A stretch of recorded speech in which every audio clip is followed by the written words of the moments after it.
Hello, we are live. Hi, everybody. I'm not sure if the game volume is legible. If you guys can hear it at all, please let me know in the chat if you can hear music. I might have to restart the game potentially before we get into everything.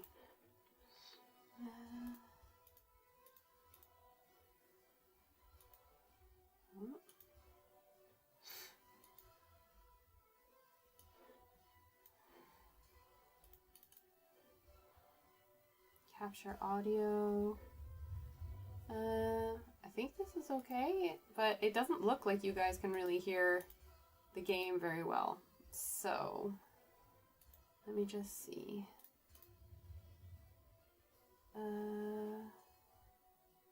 The game is very quiet. Yeah, okay. Let's just experiment. Is that any better? Nope.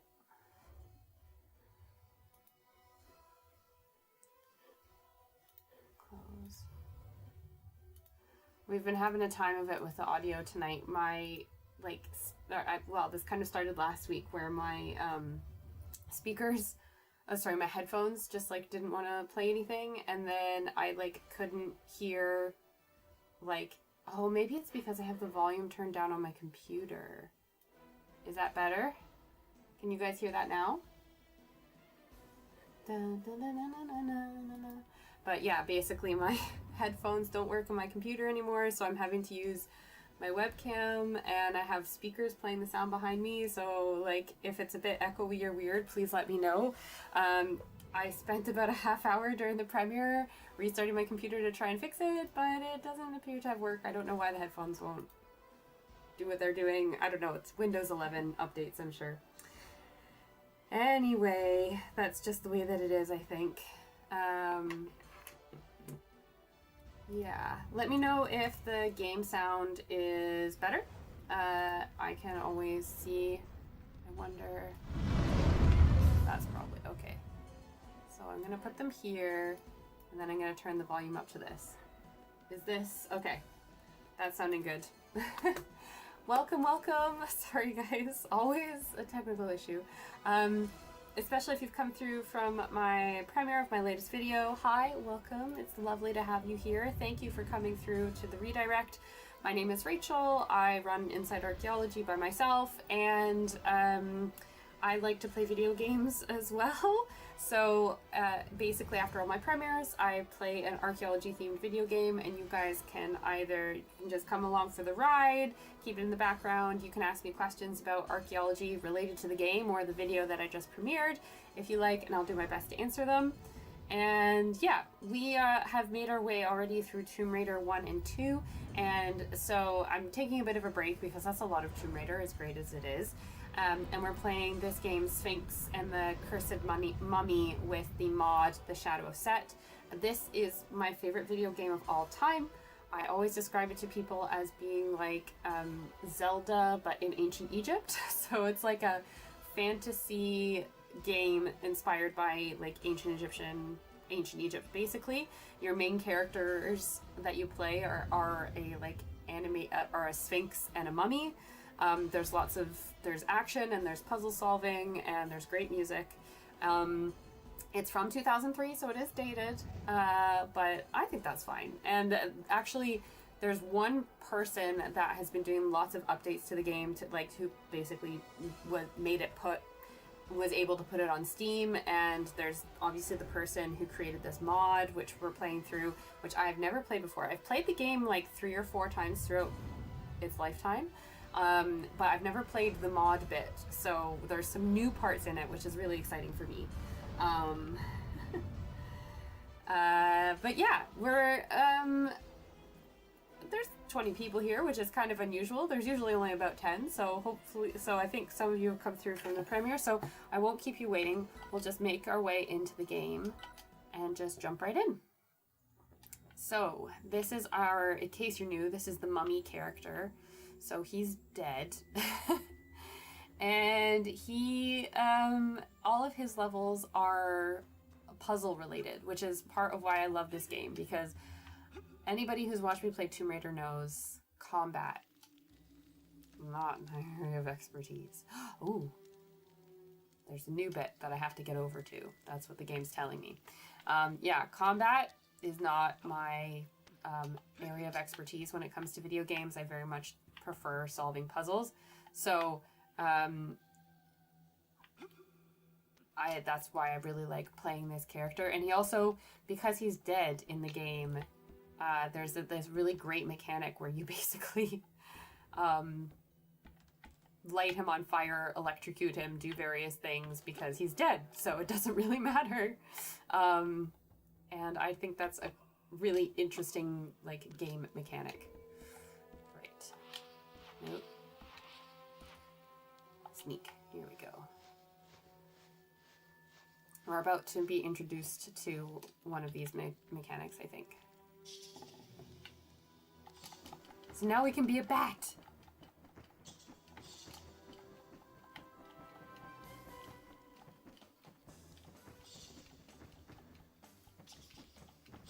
I have to flap my wings.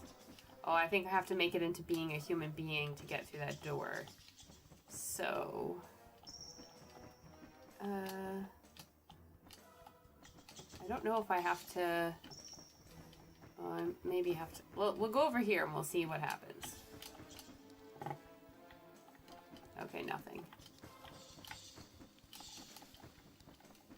So I'm gonna go here because I think the green torch means I can get remade back into a mummy. But I have to remember to flap my wings. Yeah.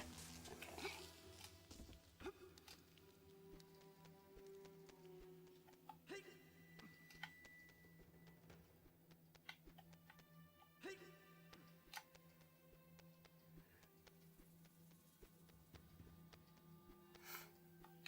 Da, da, da.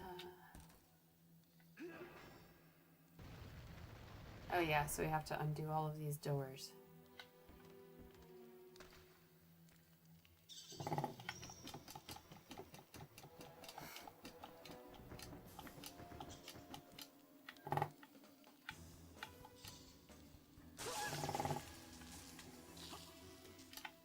This guy also, I don't know, he's just got some great voice animations.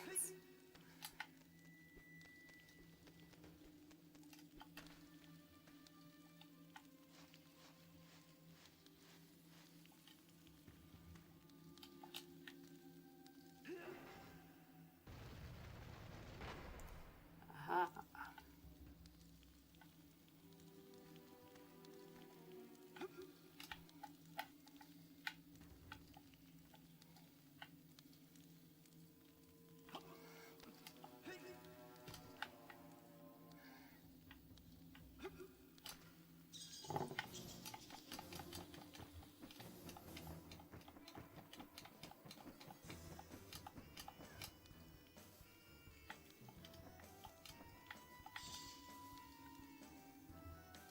Make me into a person again.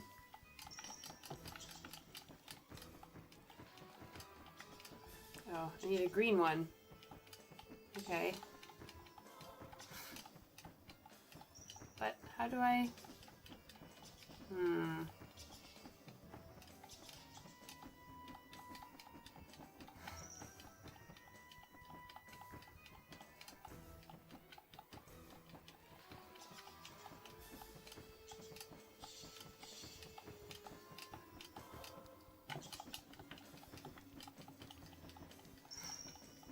No, but there's no way for me to... This needs to be a green...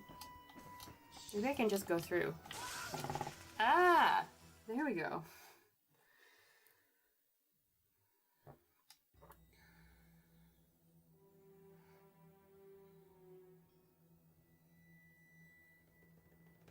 Now where am I? It's giving me like Sauron vibes. Like very Lord of the Rings vibes I'm getting here. Oh, I'm outside. Interesting. We've only ever been inside the castle so far.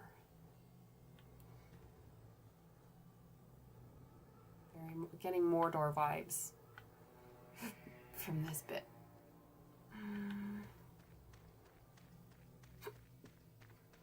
Can't get inside that door.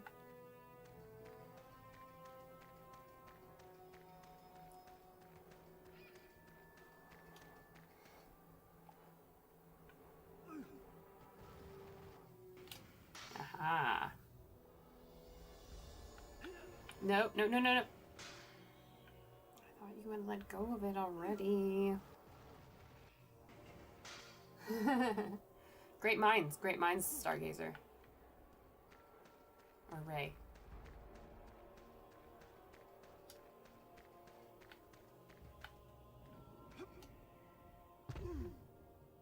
See, you can take great jumps like this, and it doesn't hurt him. He just flops. Da da da.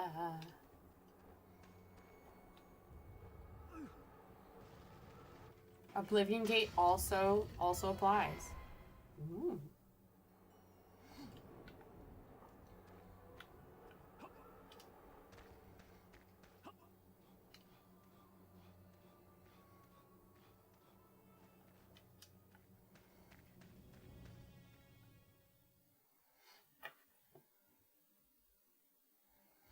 Dun dun dun dun dun da da. Ooh, lots of puzzles. Water. Okay. Oh, is this the one where you have to go around? Yeah, okay. I vaguely remember this. So we need to get 3 keys to get this treasure. Hokey pokey. Let's go. Well, that's not... I can't go through there, can I? So let's try the other one. Some nice Anubis statues going on here. Da, da, da, da. Another one of these fake chests that is a trap, so I'm going to get lit on fire. Stolen Abydos jewel. What? Someone asked, do I work all month on my videos? Sort of. So I have, like, my news sources,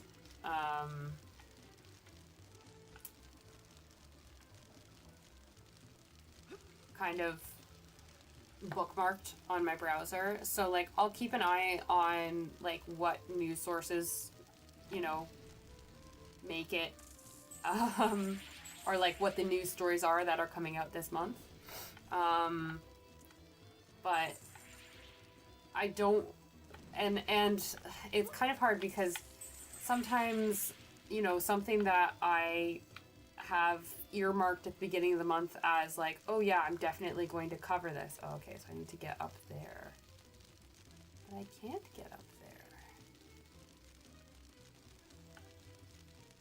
Oh, I need to get electrocuted, that's why. Okay.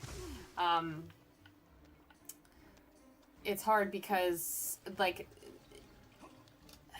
there's so many different news stories that I could cover, and it isn't until like the end of the month that I know exactly like what I want to cover, because I try to make sure that I have stuff that not only goes over like a broad area of time, but also like geographically is broad. So I don't want to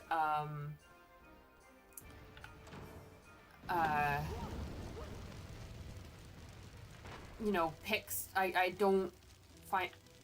don't try to pick stories until I kind of know exactly everything that's out there.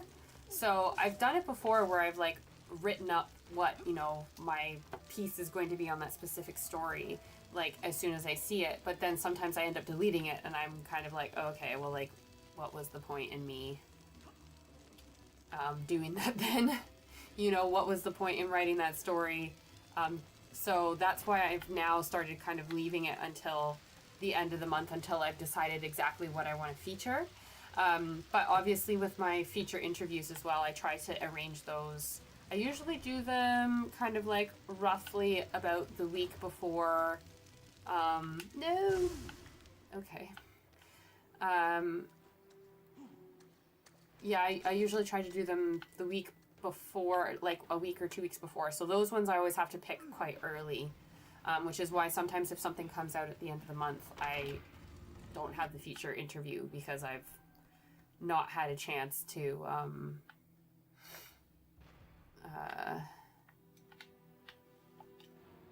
talk to the people or do it all in time.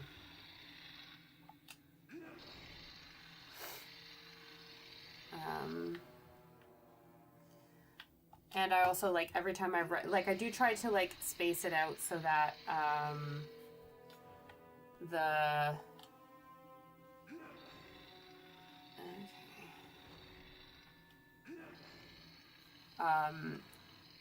like, I'll write, like, one story a day to try and make it so I'm not writing the script all at one time. But, I'm not always successful at that. It kind of depends on how much time I have and how my week's been. Okay, I don't... okay.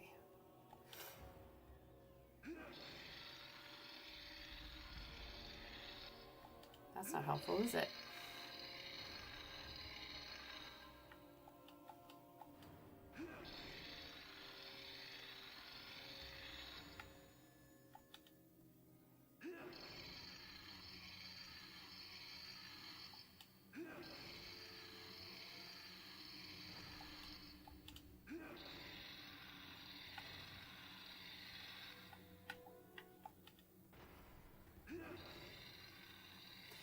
Where do I get my stories from? It's a combination. So, like, I have certain... Okay, so I have to light this on fire. I have certain websites bookmarked. So, like, national, a lot, like, so the BBC and the Guardian are the main two that I, like, big newspapers that I look at. So they actually have, like, archaeology, like, sections to their websites. So if, like, if you even just Google BBC Archaeology, they have a page where all of their write-ups on anything that they deem worthy for writing about archaeology.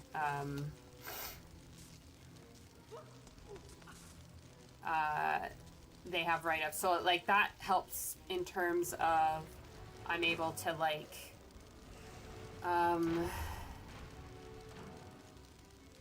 see kind of what stories the big corporations are talking about, and obviously sometimes with, like, the bigger stories as well, like, they're pretty reliable in terms of, like, where the news is coming from and what's being written. So that helps you, like, determine, like, what's quote unquote real news.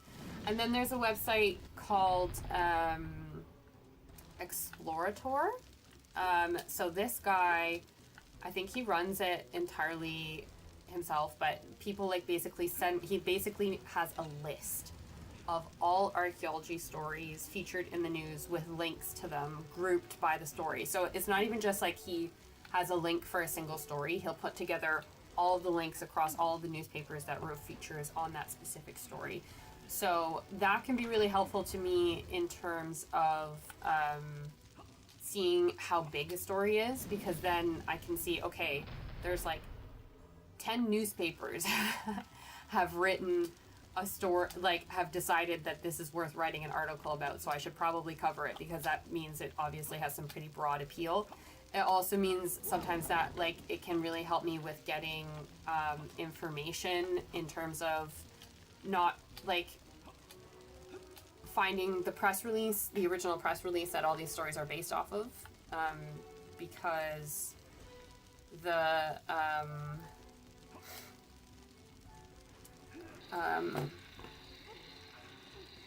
one second. I just have to. I thought I heard the baby crying. Nope, she's fine. Can help me. What was I saying? Yeah, figure out how big a story is and find the original press release, because a lot of the time these stories are all written from a press release from a Ministry of Culture, a Facebook group, or whatever. So I always try to find the original source, like, as much as I possibly can, to write my story from. Sometimes it just doesn't exist. Which is fine. I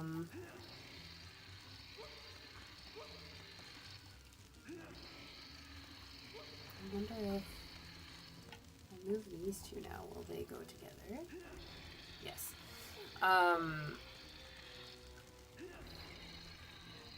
So yeah, so it's kind of a variety. So yeah, so Explorator, which is linked in my descriptions of all my videos, because he has a thing on his website asking people to please, like, if they're going to use him as a source, to credit him. So I do that. And then the other one that I use a lot is Archaeo News. I find their stuff to be pretty good.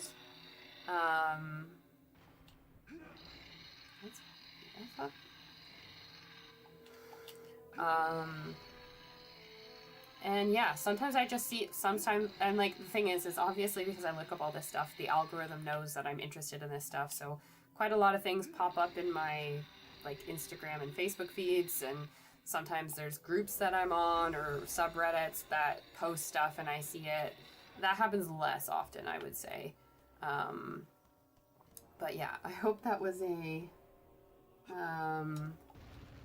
comprehensive enough answer. It's basically like I have a pretty wide spectrum, but I've been doing this, I've been making this show long enough now that I kind of have a good idea of, you know, if a story's worth covering or not from when I first see it. And I don't like to cover stories where there's just like not a lot of information about it. So like sometimes there might be a story that, you know, has a lot of traction, but they're just like they can't really say much about it because it's either what they've said is like really preliminary or something, so I won't cover it. I also sometimes make deliberate choices not to cover stories from specific places. I'll let you guys infer from that whatever you want, just because like I'm very aware that, or like a good example of this is the video I did on the best discoveries in China. I had to do a lot of pretty heavy editing on that because archaeology has a history of being used as propaganda for justifying, you know, for people saying, oh look, things have always been this way, so the thing that we are doing is totally justified. Which is obviously not something I support. So yeah, stories that I can tell have a like agenda to what they are trying to say with whatever they're saying. I try to edit that out as much as I can. And that was really true with the best discoveries in China. Like a lot of them, when I was researching it, they were talking about like, I found websites saying that a lot of Chinese archaeology is used to try and justify China's territorial, I don't know if ambitions is the claims that they have, you know, places like Tibet and like the Uyghur areas, like places where it's kind of contested. They try to use archaeology to be like, look, China and the Chinese Empire have been here for forever, so therefore it makes sense that we're still here now and in charge of this place, and this is all, you know, historically fine. Which, yeah, actually historically not that fine, in my opinion. And China are not the only place that do this. So it's not that I don't want to feature stories from some of these areas, but sometimes, yeah, I just deliberately, I don't have, there's nothing, it's my channel, I can decide what I want or don't want to include, and sometimes that stuff is just stuff that I don't think is worth including. So I don't.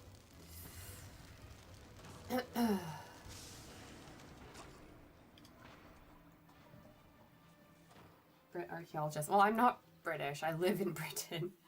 I don't do a very good British accent. I don't really try. I am not Lara Croft. I have dressed up as Lara Croft on several occasions for Halloween and various things. I think I pull off a pretty good Lara Croft Halloween costume. Also, I'm not nearly as wealthy as Lara Croft. That would be nice. Though, I must say, I would love to be as rich as Lara Croft and be able to, like, you know, just fund my way around the world going on digs.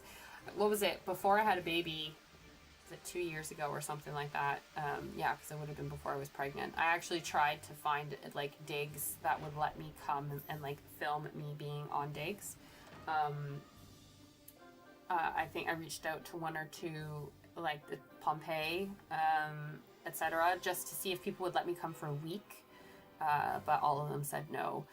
I don't know if I would get the same response because if I tried now, because in the last year or so, I have way more attention on what my channel's doing than I did before. So there's, you know, more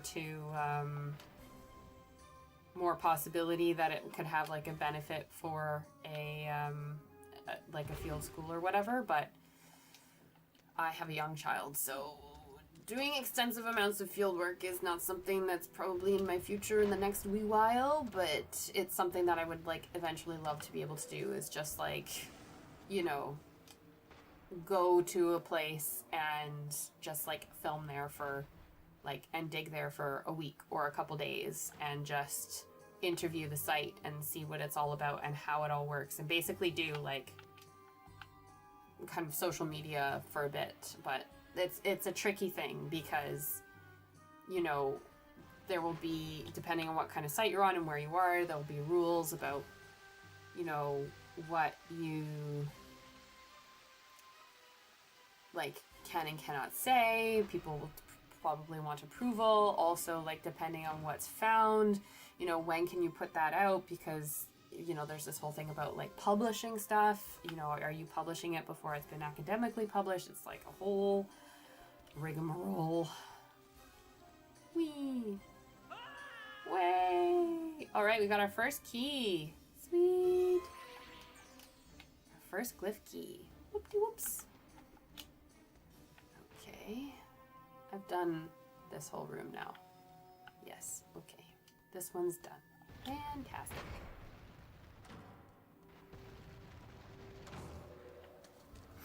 Let's go get rid of this.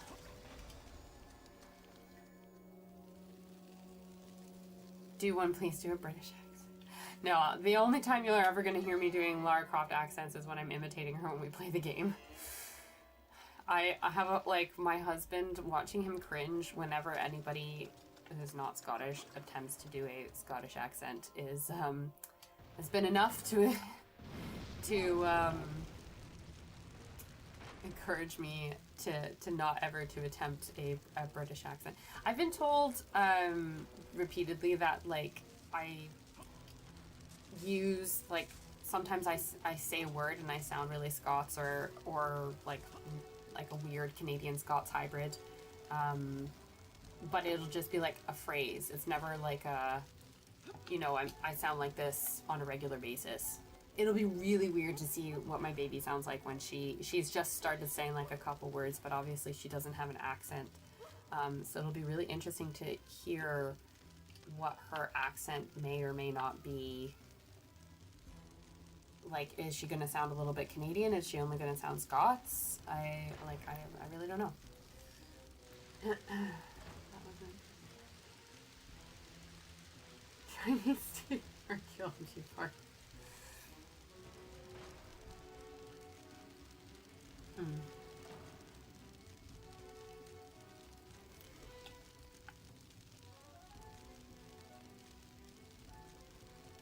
Just going round and round in circles.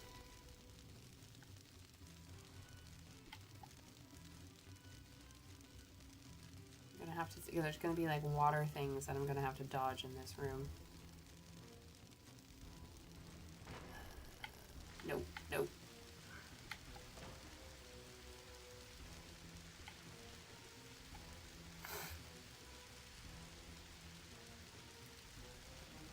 By the peer group. Childcare, yeah.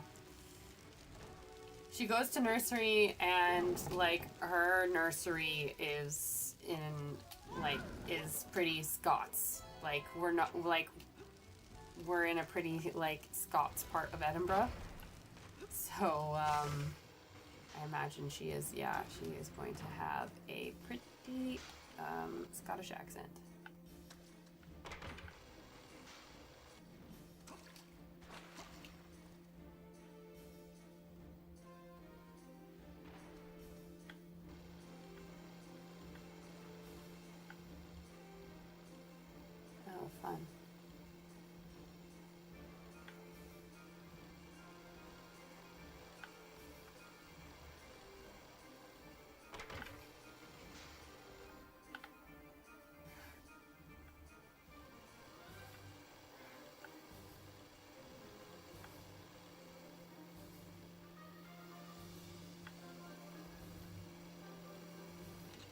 No!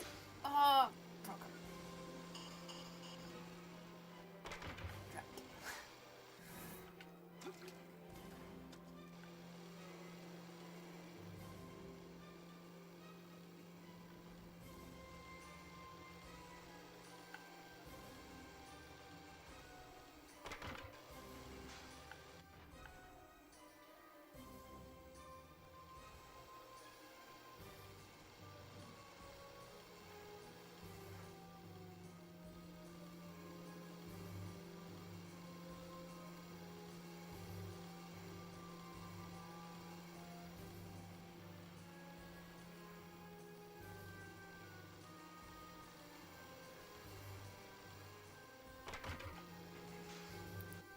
Alright. Let's not screw this up. I don't want to have to do this again.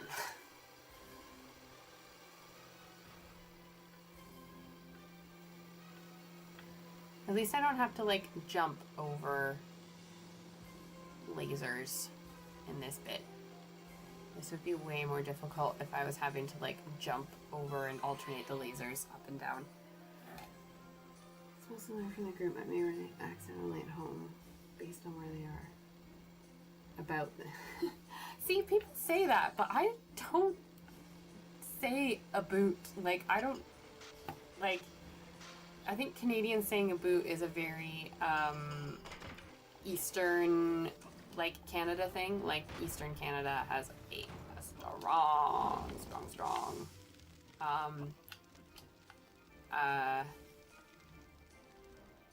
accent. That is very similar to Scots accents in some ways because a lot of Eastern Canada is settled by Scots. Like, we have a province called Nova Scotia, New Scotland. Like, come on.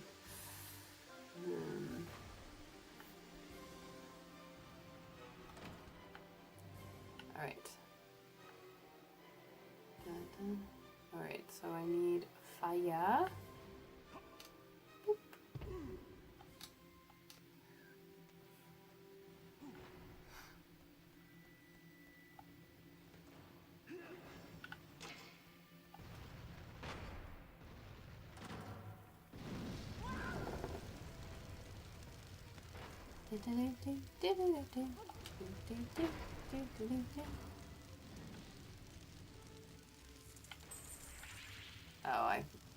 Crap. Oh, okay, so I need electricity first. Okay.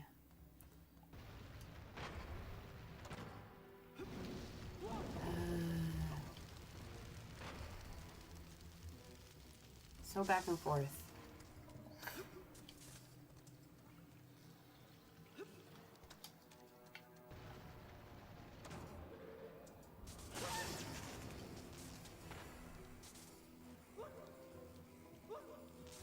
Yeah, that all of a sudden my, like, it's kind of funny how kid stuff comes and, like, like, they don't have it, and then all of a sudden they just, like, seem like they have it. So she,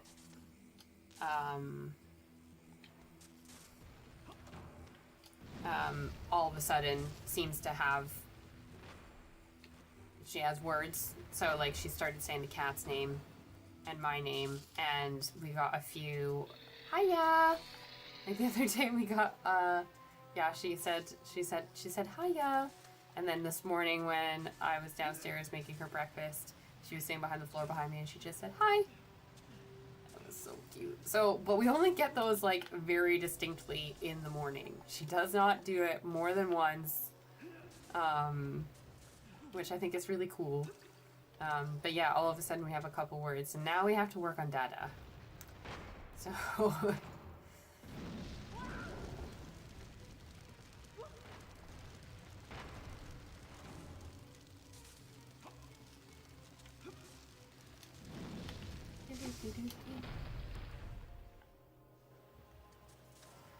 Right, we'll pull this over to the other side.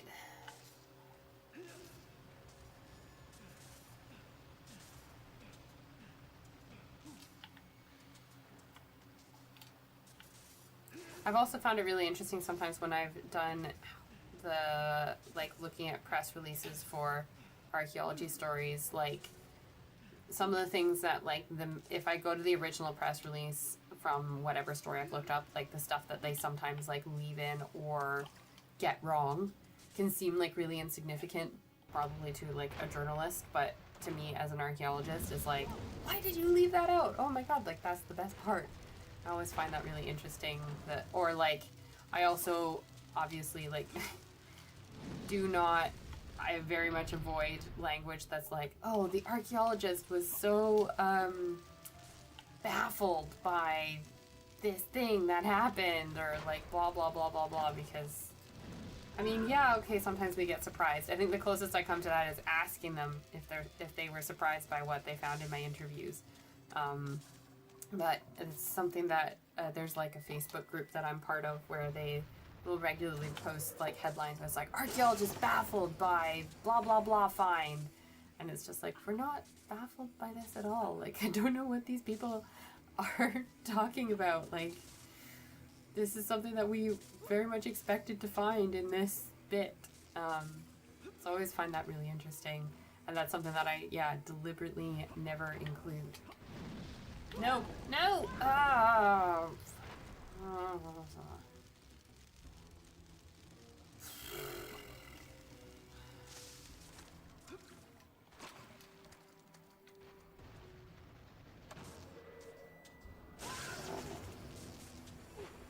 Yes, I have played this game before. This is not a new part of the game for me. And I always remember the mummy levels like so distinctively. Like the first one that you play when we have the like lunar star and sun keys. I don't know, I just always remember that. Okay.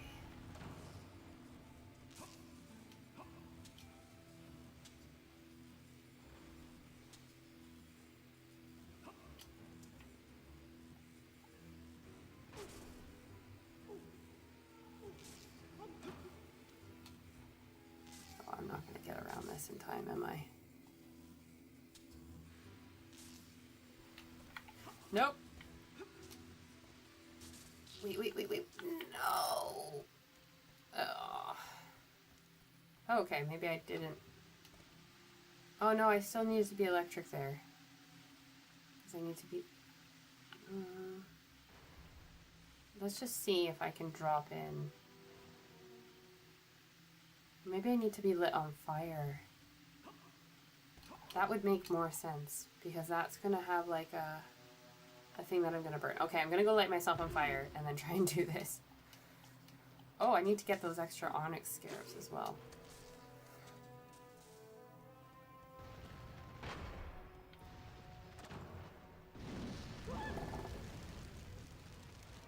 Love your show.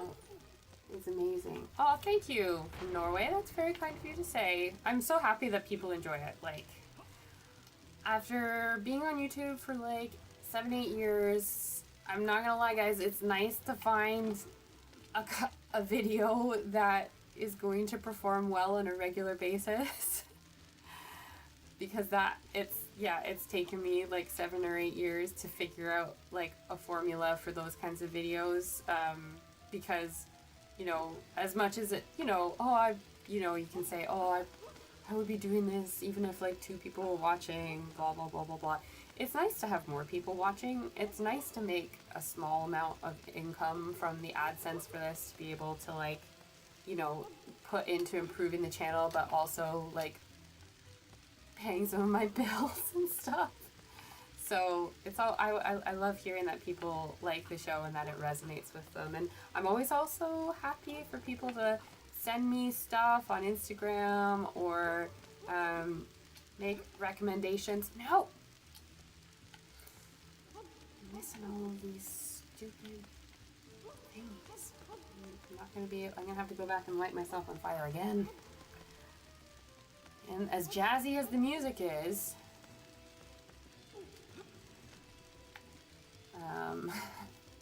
not something I want to be doing for forever. Aha, see, I knew I needed to be lit on fire. Oof.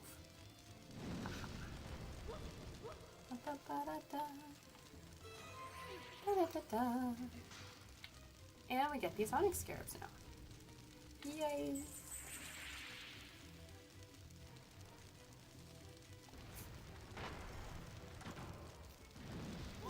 Dress up as Laura and check out secret accent and writing.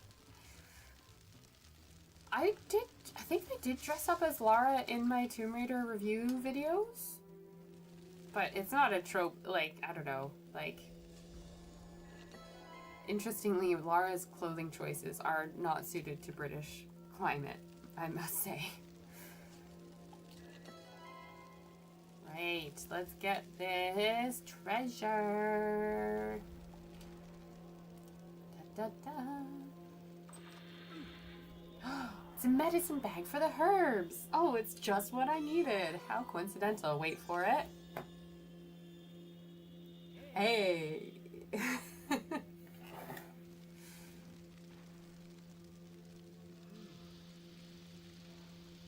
Oh, and now I'm feeling quite drowsy.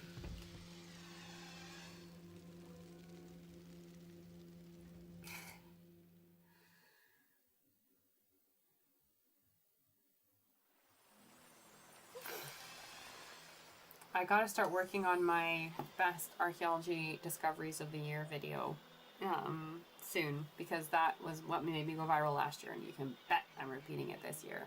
So let me know in the chat what your favorite archaeology discovery is of the year that I either have or haven't covered, because sometimes there are things that I miss.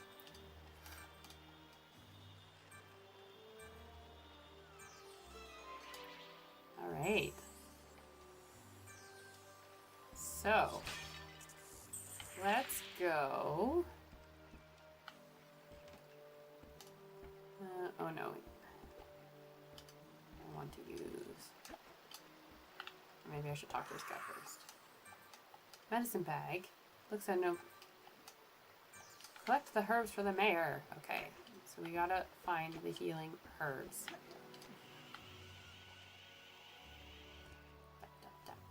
I'm gonna go get a third piece of Ankh though first. I'm gonna go give them the jewel at the museum.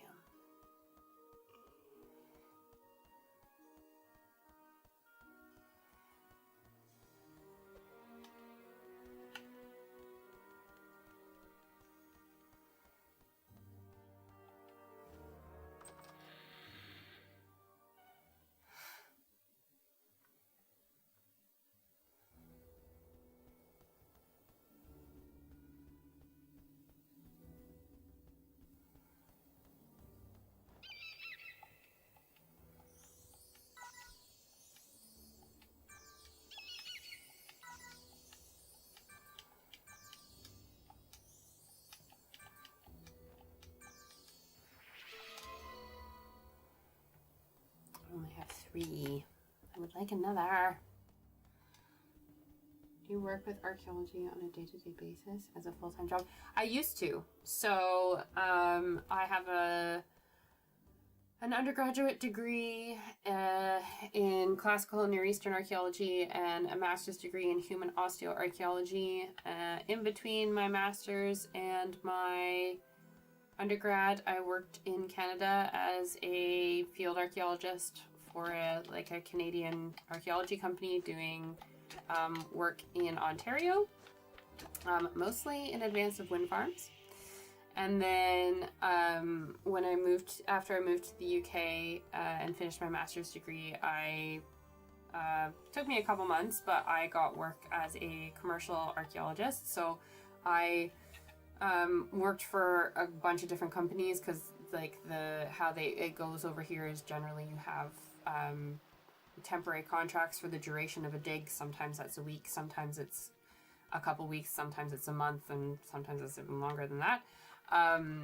So I did that for a few years, but it is a job that can be really taxing after a while, because I forget how to get up here. I don't know if it's...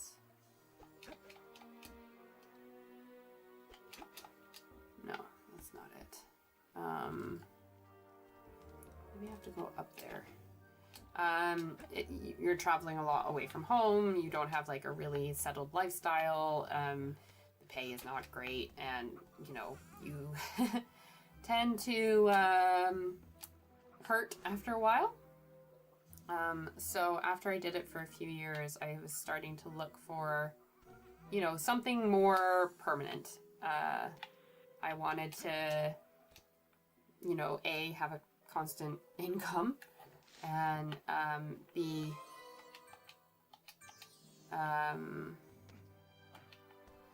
yeah, I wanted to have a regular income, and maybe have something that could be a bit more office-based or a bit more regular. So that's when I got a job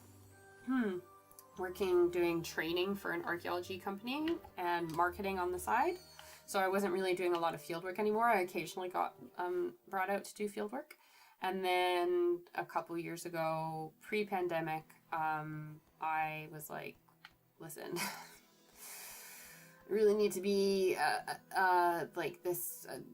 It was basically at my job, I thought that I wanted to do more with marketing specifically. They didn't have the capacity for that, so I ended up jumping ship to work in marketing for a different company. And yeah, so I've not worked in archaeology for a couple years now. I still have friends that do, and you know, I have applied for jobs that are much more, that like do marketing or social media that are archaeology adjacent, but they don't want to hire me because I don't have a degree in marketing, so I don't really know what else to do. So that's why I do this show, because, you know, the people here appreciate my unique blend of skills. So, yeah.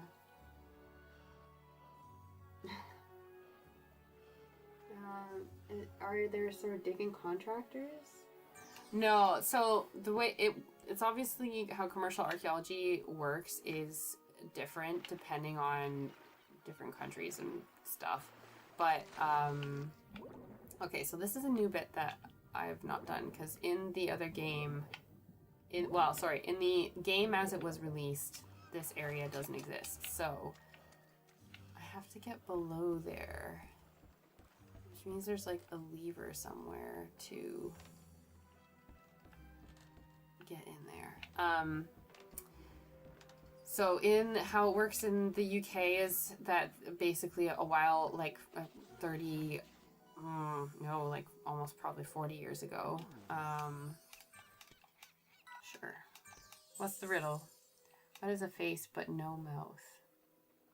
A cliff. Oh. Oh.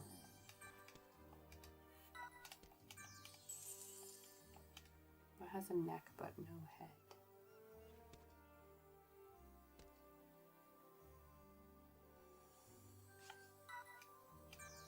Oh, okay. Screw you then.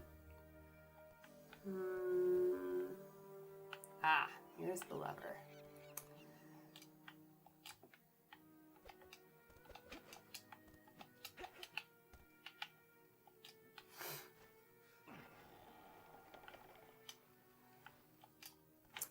So in the UK, however many years ago, they enacted this idea of developer pays. So a developer wants to excavate an archaeological site, then they or excavate somewhere, then or build something somewhere. Sorry, and it has a chance of impacting on archaeological remains. Then the developer has to pay to get those remains properly excavated and taken care of, and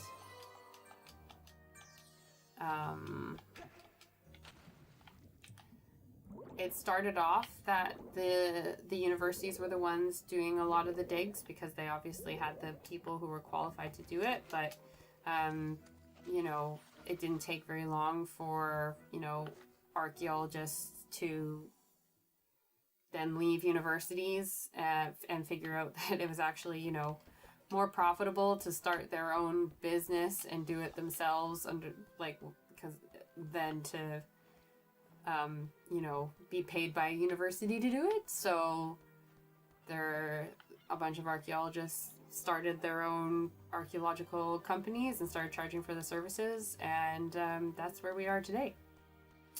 So yeah, I hope that answered your question. Oh, I think I have to buy one of the healing herbs from this person. Yes. Sweet. I don't really remember how many of these I have to have, but I already got whatever was off of there.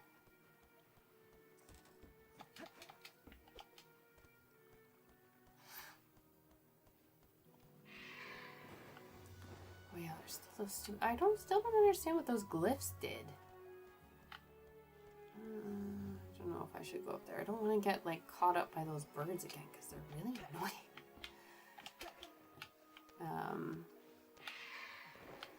So yeah. Ah! Leave me alone! Aha! Oh, look. I did something before that's paid dividends now. Ah. So that's 4. Okay, and the 5th one's in the palace. I remember this. Look.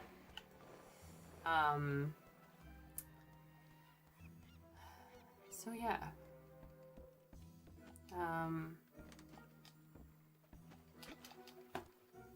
So yeah, like a university person now, like, you know, they're like universities have gone back to like primarily what they do is teaching archaeology and research. So like, they probably spend the vast majority of their year teaching and focusing on publishing and etc. And then they spend a like part of their year, usually during the summer, doing excavations wherever their specialism is.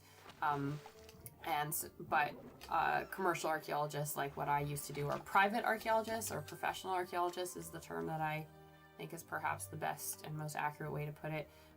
We dig in the UK at least like year round. So we spend all of our time excavating, not just a portion of our year. Well, obviously you'll have like time in the office to write stuff up, but that's only really as you get senior. And when you're like, you know, when they're in between a couple digs,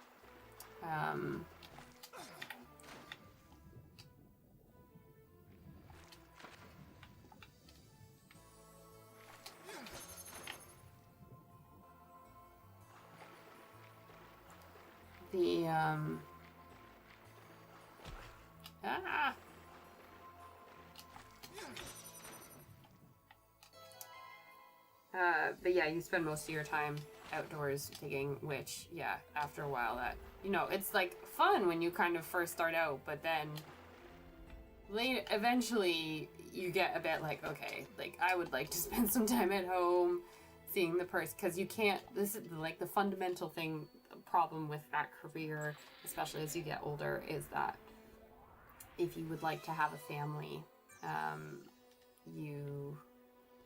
it's kind of hard when you can't spend any time with them when you're traveling away Monday to Friday each week. And that's even more so the case if you're a woman and you would like to have children.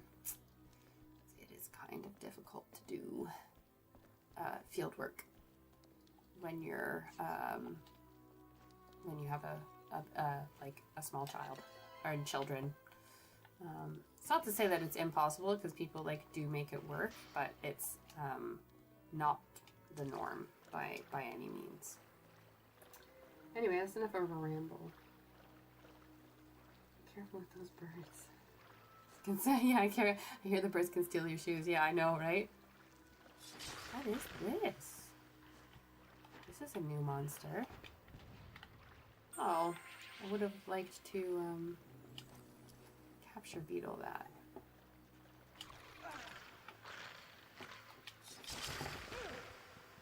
Maybe I can't.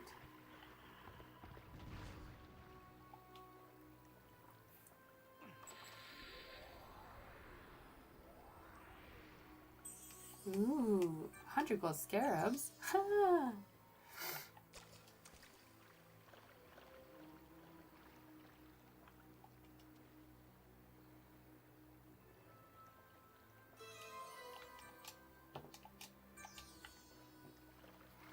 Right, I've got 5. I think 5 is the amount that I need. And I didn't do too badly considering that, was it 2 of them were in bits that were not in the original game as I played it. Alright, we'll do a save here first. Yes.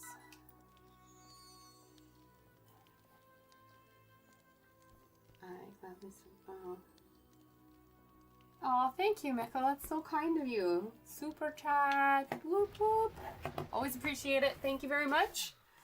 And even if you can't give super chats, I appreciate all of you. Anybody who watches, comments, likes, and engages with the content to tell the algorithm to promote it helps me out as well. But super chats are definitely helpful. I am currently working towards buying a new computer so that I can stop using my husband's computer, because a major stopgap in my work process at the moment is that I do all of my editing on my husband's souped up computer from his PhD, and he uses it for work. So if I have time during the week when I'm not at work and I'm taking care of the baby and I have she's napping and I have a spare minute, but he's working, I can't work on YouTube very easily. And yeah, so I'm working towards getting a really nice gaming PC, and we are getting close. So every super chat, every ad watch helps me out a lot in terms of being able to reach that goal. I'm really hopeful it'll be like a little Christmas present that I can give myself. Oh, we're back in time to save the mayor. Woo!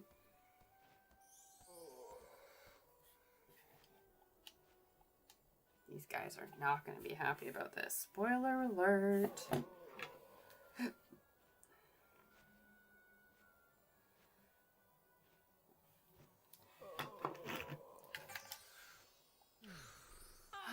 What happened? Where am I? I feel so dizzy. Who is this? What is he doing here? Mayor, this is Sphinx. He's the one who found the ingredients I needed to cure you. He's your hero. He saved your life. Well, thank you very much, young sir. But you're quite a strange-looking fellow, aren't you? What brings you to our beautiful city of Abydos? I need to promote someone to handle relationships with the Icarians. Such a hard choice between my 2 head council members. They're both so smart and trustworthy. Maybe I should just promote my physician instead. That way I don't have to choose. Why is it so hard to declare war to the Icarians? He must be delirious. It's not enough to see all the monsters that they have sent us. Perhaps he's too confused to be in charge. I love all the people in my city. I can't send them into battle. If they get hurt, I'm sure they won't be my friends anymore. Fair enough. Difficult as you're disguised and deliberate. I must think the best course of action. Sphinx, join me next door in a few moments and I will inform you of my decision. I need to think. I'm so tired.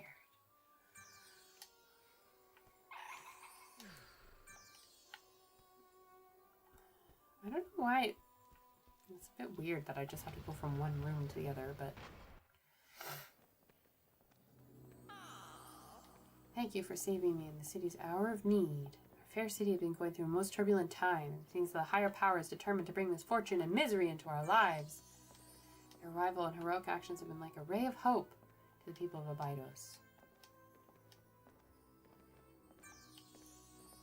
As a token of my appreciation, I would order a painting of you to be hanged in the court of mayors. Oh, no. I also appoint you to be the new Marquis of Abydos. Oh, this is new.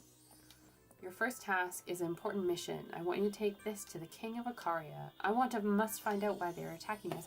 This is a new bit from the mod. I've asked Kemet to set up the diving bell in Abydos South so that you can get to Icaria. Yes, this is an underwater level. Ooh, good luck. Before I go, I want you to take these underwater projectiles. They should prove a useful tool in your journey to Icaria. Sweet! You got the underwater projectiles. Woohoo! Abydos? Abydos? I don't. You guys know what I'm talking about. It's spelled out on the screen. I've looked up Abydos, and I'm pretty sure Abydos is how you say it. Or Abydos. No, it's Abydos when I look it up, the pronunciation on Wikipedia. But perhaps I could be wrong. It is hard for me, like, I do my best with pronunciations, but, you know, ancient languages don't have a lot of really, they're not, you know, things that's easy to find the proper pronunciations for, and sometimes I just get them wrong, or I have, like, the wrong emphasis on the wrong syllable, which I do the best that I can, but you guys know what I'm talking about, so it's fine. New. Like new or new. Abydos. New.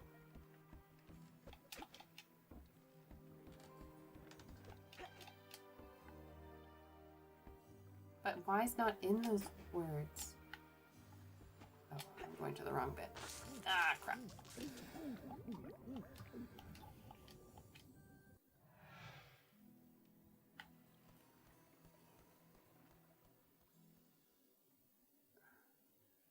Okay, I'll try 3 different pronunciations and you tell me which one is correct.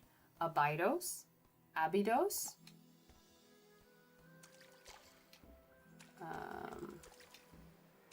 yeah, Abydos, Abydos,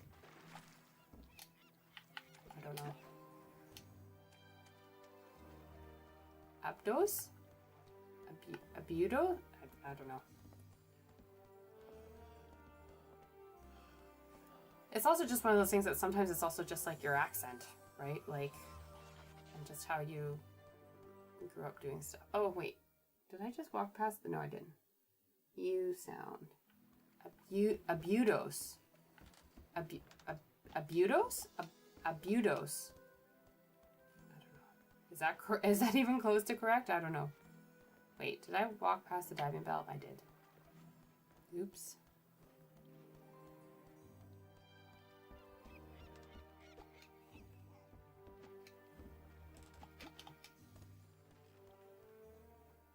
I'm going to look up how to pronounce Abydos once I finish this bit. Before we finish the stream today, and we can settle it once and for all. Although, that being said, there's probably like 6 different pronunciations. Because this is something else I found when I've tried looking up pronunciations of things, is that sometimes they're conflicting. They don't always give you the exact correct thing. Alright. Get in. Okay, how do I get in?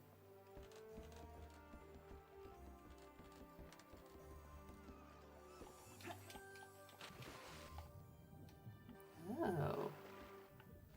That's not immediately obvious. Abydos.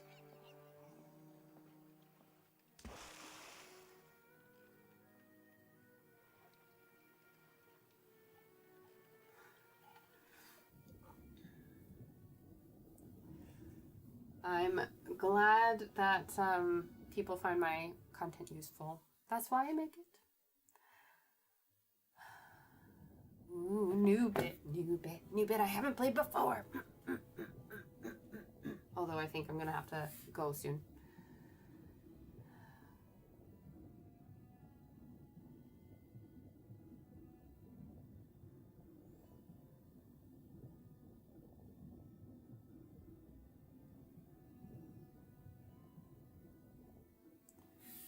Ooh, fishy, fishy. Oh.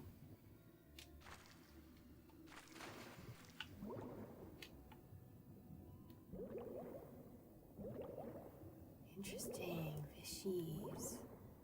Fishy, fishy, fishy, fishy, fishy. I really hope that I'm gonna have enough breath for this. Okay, cool. Alright, we're gonna go to this save statue. And then we're gonna finish for today. As much as I would like to play the new bit, I also would like to have some time off tonight. So, okay, we're just gonna leave it there.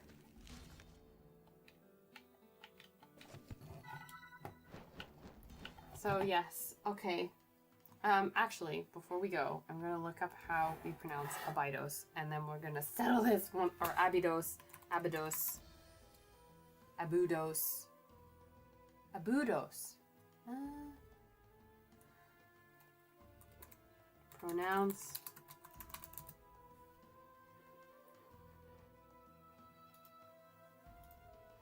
Alright, we're gonna quit the game so that we can listen to this without the game sound interfering. No, actually, I live in, I'm from Canada, but I live in Scotland. Up north. My husband is Scottish. All right, let's see. Abydos. Abydos. See, that's what the British Google pronunciation is.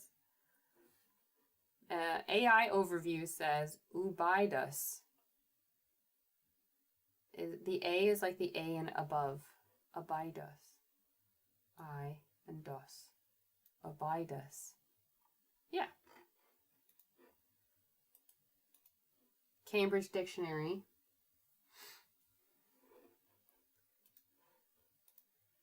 Has like 6 different pronunciations. All right, let's go for one. Abydos. Abydos, which is what I've been saying. That's the UK pronunciation. Abydos. Abydos, that's US. Abydos. Abydos. Yeah, Abydos.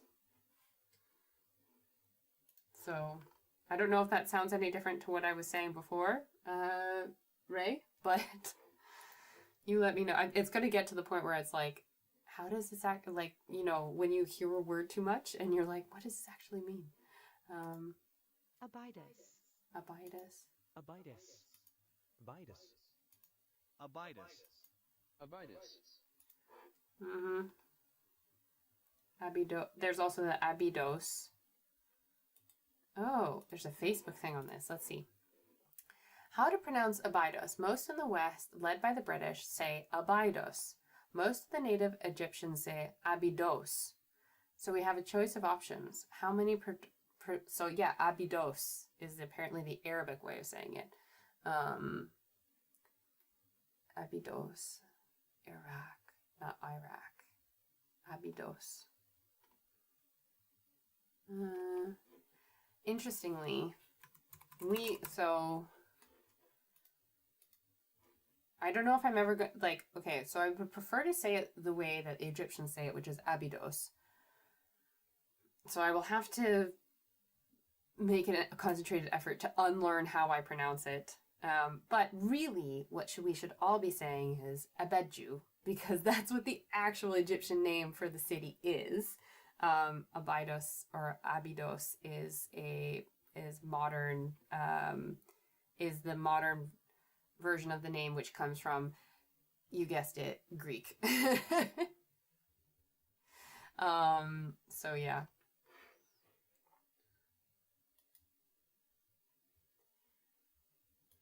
I will. So I wonder if write Abydos in Google Translate German. All right, German to English. But that's an interesting thing as well, because obviously Abydos, but that's the German way of saying it in German. So we have, you know, slightly different ways of saying different things in different languages. So you're correct if that's how you say it in German. I'm semi-correct in that that's how you say it in British English, but that's also correct to say it's Abydos, or is that yeah, Abydos, instead of all of it, and they're all actually incorrect because it's actually Abedu. There we go. What is your favorite country to dig in? Rome and Egypt. I have dug in Canada, UK, and Jordan. And my favorite country that I've ever dug in is Jordan, because I love the archaeology. I love the climate. I would dig in a desert any day over having to dig in the rain, in the cold, cold rain, in the mud in Canada or the UK. It's just, I hate it. And Jordan is beautiful in the desert because you get up early, but you have a short dig day from like 6 to 11 a.m. Then you have a siesta, and then you have lab in the evening. And the heat is a dry heat. So when you're hot, yes, you're hot, but you're so hot that your sweat evaporates. So you don't have like humidity like you do when it's hot in Canada.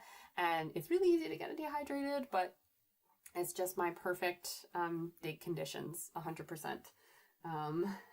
Yeah.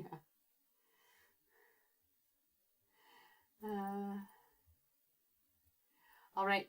I will see you guys, not next, yeah, well, next week. So next stream is going to be not tomorrow, but the Monday after that. We'll be playing more Sphinx, and then obviously the week after that there will be a video premiere. I'm still figuring out which exact video that I'm wanting to do.